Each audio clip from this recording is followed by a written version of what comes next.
Alors, le livre d'Enoch, ça paraît être un sujet intéressant d'étude. Il semblerait que des éléments du Nouveau Testament, voire même de l'Ancien Testament, soient développés davantage dans le livre d'Enoch. Et que c'est souvent ce qui se passe. Quand on emprunte un ouvrage, on n'emprunte que des éléments. Et donc dans l'ouvrage qui a servi, il y a plus d'éléments que dans l'ouvrage qui a emprunté.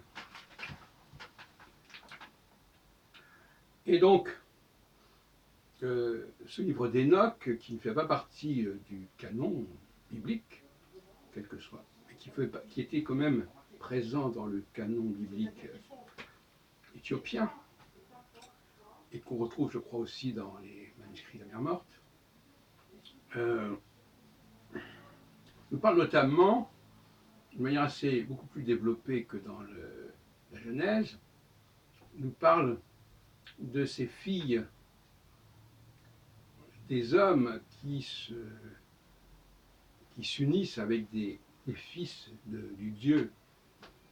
Et moi, ça me paraît très intéressant, puisque pour moi, j'ai une conception très, non pas anthropomorphique de Dieu, mais en tout cas d'un Dieu né de la création, et non pas un Dieu originel, un Dieu qui a connu une autre évolution que la nôtre, plus avancée que la nôtre, dans un autre univers, sur une autre planète, sur un autre système solaire, peu importe. Et tout ce qui permet de parler des relations entre ce Dieu et les hommes me paraît utile, parce que ça donne une dimension plus concrète à la chose. Et moi, je suis pour une théologie concrète, tout comme je suis une théologie axée sur le peuple juif, comme quelque chose de concret. Alors, bien sûr, on parle d'Enoch, d'Enoch, que le mot Enoch veut dire en fait homme en hébreu, mais aussi en araméen. Anch, c'est un ouvrage qui semble avoir inspiré notamment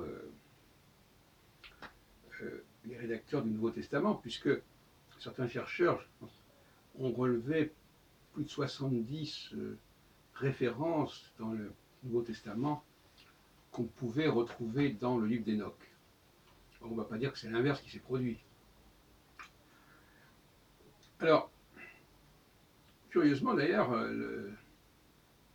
juste en passant, un des débats, c'est la question de genre, qu'est-ce que c'est que ce fils de l'homme qu'on retrouve dans Daniel et également dans les évangiles. Curieusement, d'ailleurs, Enoch, ça veut dire l'homme aussi. Donc, bon, on peut se poser des questions à ce sujet. Fils d'Enoch, c'est peut-être tout simplement fils d'Enoch. Et ça va peut-être pas plus loin. Enfin bon, on pourrait se poser la question. En tout cas, ça vient confirmer l'idée selon laquelle le Nouveau Testament a beaucoup emprunté à d'autres ouvrages, et que la représentation qu'on se fait de Jésus est très marquée par la littérature de l'époque, ou la littérature connue à l'époque, en tout cas. Mais comme je l'ai dit dans une précédente vidéo, l'expression fils de l'homme, apparemment, doit être approfondie, parce que, comme je l'ai dit plusieurs fois d'ailleurs, quand Dieu s'adresse aux prophètes, il les appelle fils de l'homme, fils d'Adam. Et comme moi, ma théorie, c'est que les prophètes et le Messie ne sont pas juifs, enfin, ils ne sont pas réputés être juifs, puisque de toute façon tout ça c'est une question de scénario. Fils d'Adam, ça renverrait à une humanité pré-abrahamique, en quelque sorte, c'est-à-dire une humanité plus ancienne que l'humanité juive qui ont été créées plus tardivement. Tout comme le Dieu des Juifs est plus tardif que le Dieu originel. Parce que justement, un des paradoxes, c'est qu'effectivement, apparemment, les Juifs ne sont pas ce qu'il y a de plus ancien, mais au contraire de ce qu'il y a de plus récent.